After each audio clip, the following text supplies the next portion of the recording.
What's up, y'all? My name is JR, and for those of you who don't already know, I'm a huge movie and TV nerd. If you're new here, I appreciate you taking the time to check out my channel. I hope you'll consider sticking around and joining the film community I'm trying to build here on YouTube.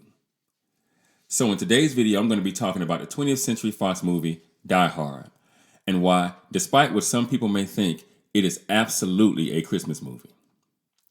And just so you guys know, this video will contain spoilers, so if for some strange reason you haven't managed to see this movie in the last 35 years and you don't want to know anything that happens in it, you might want to exit this video now. And with that being said, no more wasting time, let's get into it.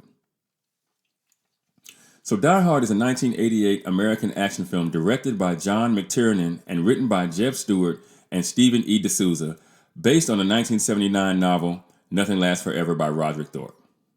It stars Bruce Willis, Alan Rickman, Alexander Goodenough, and Bonnie Bedelia, with Reginald VelJohnson, William Atherton, Paul Gleason, and Hart Bochner in supporting roles. And Die Hard follows a New York City police detective John McClane, played by Bruce Willis, of course, who finds himself caught up in a terrorist takeover of a Los Angeles skyscraper while visiting his estranged wife during the Christmas holiday. Now, Die Hard has been critically reevaluated over the years since its release, and it's now considered one of the greatest action films of all time. It is considered to have revitalized the action genre, producing a host of imitators. It also created a film franchise comprising of the sequels Die Hard 2 in 1990, Die Hard with a Vengeance in 1995, Live Free or Die Hard in 2007, that's my favorite one, and A Good Day to Die Hard in 2013. And now the film is deemed culturally, historically, and aesthetically significant by the United States Library of Congress. Die Hard has been selected for preservation in the National Film Registry, and that was back in 2017. And due to its Christmas Eve setting, Die Hard is also often named one of the best Christmas films, although its status as a Christmas film is heavily disputed, hence the reason for this video. Now, at the time of the making of this video, the movie has an impressive 94% rating on Rotten Tomatoes based on approximately 87 critic reviews, with an identical audience score of 94% based on over 250,000 verified ratings.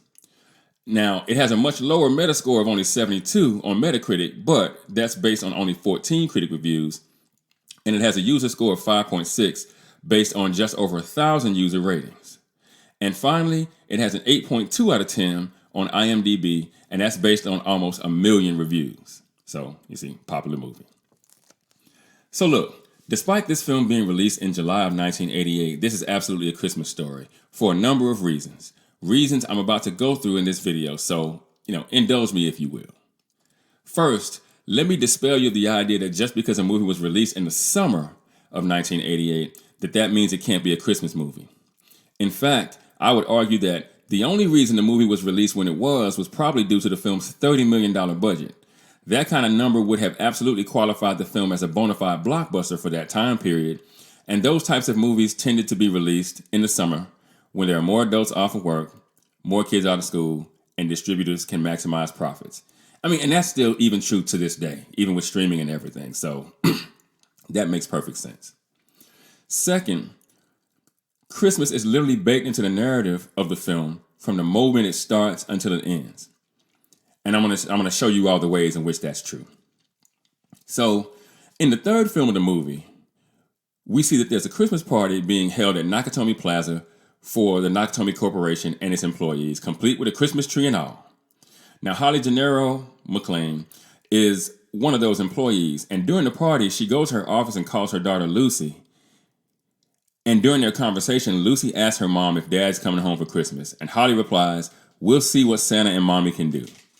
She then talks to Paulina, her housekeeper, and asks if Mr. McClane called, and Paulina says no, before Holly then tells her to make up the spare bed just in case. So, number two, a couple of scenes later, after Argyle questions John about the state of his marriage while driving him in his limo to Nakatomi Plaza, he turns on the radio and we get Christmas in Queens by Run DMC. Now, John asks Argyle specifically if he has any Christmas music, and Argyle responds, "This is Christmas music." Number three, several scenes later, as John hides from the terrorists on one of the unfinished floors of the building, he decides to pull a fire alarm in the hopes of getting help from the fire department. But the terrorists notice the alarm, and they themselves call the fire department, reporting the alarm as a false alarm. And the fire department essentially abandons the call. Just then, Tony Vresky, one of the gun-wielding brothers in the terrorist crew, arrives on the floor and searches for John. Now, John gets the jump on him, and he eventually kills him before sending him down the elevator wearing a Santa hat with a message written on his sweatshirt, "Now I have a machine gun, ho, ho, ho." Number 4. When Sergeant Al Powell is sent to check on a distress call that John makes over the walkie to the LAPD, we know that initially he didn't find anything out of place, even though, shit was absolutely popping off upstairs.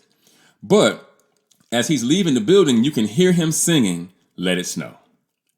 Number 5. After Hans Gruber kills Harry Ellis for butting in where he didn't belong, he finally talks to the LAPD, where he demands the release of terrorists imprisoned around the world. After he talks to Theo, one of his henchmen, who is still trying to break into the vault, he asks him how it's going, and Theo tells him that it's going to take a miracle to bypass the last lock, to which Hans replies, "It's Christmas. It's the time of miracles." Number 6. In the scene where the FBI cuts the power to the building, thus opening the vault for the terrorists, in accordance with Hans Gruber's master plan, an orchestral arrangement of Joyful Joyful plays for like almost a minute. Just saying. Number 7. And then, in the scene where Argyle has to stop Theo from driving away in the fire department van underneath the building in the parking garage, there's an instrumental arrangement of "Let It Snow" playing. Now that's the second time we've heard "Let It Snow" in the film. Keep that in mind. Number 8. In the last scene of the movie, as Argyle finally drives the limo through the gate under the building and out of the parking garage, he then parks in front of the building, gets out, and he opens the door for John and Holly, and he makes it a point to wish them both a Merry Christmas, with John replying in kind. Number 9. After Argyle closes the door to the limo, behind the couple, and we see them kiss as he walks back around to the driver's side of the vehicle, he says, "If this is your idea of Christmas, I gotta be here for New Year's." And I want you to keep in mind that that's the last line that's ever spoken in the film. And then finally, number 10, as the limo pulls away and the end credits roll, we hear "Let It Snow" by Vaughn Monroe. So by my count, that's 10 instances throughout the course of a 2.5-hour movie that Christmas was referenced either visually, through dialogue, or through music. Now, if you ask me, that's way too much effort for a screenwriter to put in to not want people to view your film as a Christmas movie. And if you're still watching this video right now and you're thinking to yourself that what I'm saying is still BS, I want you to ask yourself this. Could the story in Die Hard have been told without it being Christmas?